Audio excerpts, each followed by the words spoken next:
தேவ பிள்ளைகளே, 1 பேதுருவின் புத்தகம் 5வது அதிகாரம் 7வது வசனம் இப்படி சொல்லுகிறது: அவர் உங்களை விசாரிக்கிறவரானபடியால் உங்கள் கவலைகளை எல்லாம் அவர் மேல் வைத்து விடுங்கள் என்று சொல்லப்பட்டிருக்கிறது.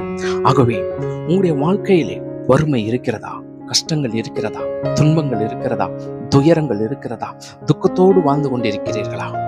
உங்களை விசாரிப்பதற்கு இயேசு இருக்கிறார். எந்த கவலையாக இருந்தாலும் அவர் மேல் வைத்து விடுங்கள் என்று வேதவசனம் சொல்லுகிறது. மாத்திரமல்ல, யாக்கோபின் புத்தகம் 5வது அதிகாரம் 13 என்ன சொல்லுகிறது? உங்களில் ஒருவன் துன்பப்பட்டால் ஜெபம் பண்ண கடவன். நீங்கள் மற்றவருடைய ஜெப உதவியை நாட வேண்டாம். உங்களுக்கு ஒரு மத்தியஸ்தரும் தேவையில்லை. காரணம், உன்னை விசாரிப்பதற்கு இயேசு இருக்கிறார். நீங்கள் நேரடியாக அவரிடத்திலே உங்களுடைய துன்பத்தை, உங்களுடைய வேதனைகளை, உங்களுடைய கவலைகளை தெரியப்படுத்துங்கள். காரணம், மனிதர்களிடத்திலே உங்களுடைய பிரச்சனைகளை சொல்லும் பொழுது உங்களுடைய குடும்பத்திற்குள் பிரிவினை ஆவியாய் உங்கள் நண்பன் வந்து விடுவான். நீங்கள் யாரிடத்திலே ஆலோசனை கேட்கிறீர்களோ அவர்கள் பிரிவினையின் ஆவியை கொண்டு பேசுவார்கள், குடும்பத்தை பிரித்து விடுவார்கள், கணவனுக்கும் மனைவிக்கும் இடைவெளியை கொண்டு வருவார்கள். யாராக இருந்தாலும் எந்த ஒரு மத்தியஸ்தனும் உன்னுடைய பிரச்சனைக்கு தேவையில்லை.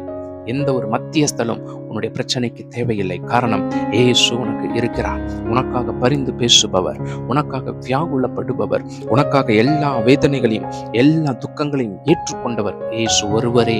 அவர் அந்த பாடுகளின் வழியாக கடந்து சென்றிருக்கிறபடியினால் கர்த்தர் எல்லாவற்றையும் அறிந்தவராய் இருக்கிறார். நீங்கள் மனிதர்களிடம் ஆலோசனை பெற்றுக்கொள்ளலாம் என்று ஓடினீர்கள் என்றால் முடிவாய் புரிந்து கொள்ளுங்கள், நீங்கள் உங்களுடைய குடும்பத்திற்கு கண்ணியை வைத்து விட்டீர்கள். பிரிவினையின் ஆவி உள்ளே வந்து குடும்பத்தையே பிரித்து அலங்கோலமாக்கிவிடும். மனைவி ஒருபுறம், கணவன் ஒருபுறம், பிள்ளைகள் ஒருபுறம், பெற்றோர்கள் ஒருபுறம் என்று சிதறடிக்கப்படுவீர்கள். மனிதருடைய ஆலோசனைகள் வேண்டாம். தேவனிடத்தில் தெரியப்படுத்து.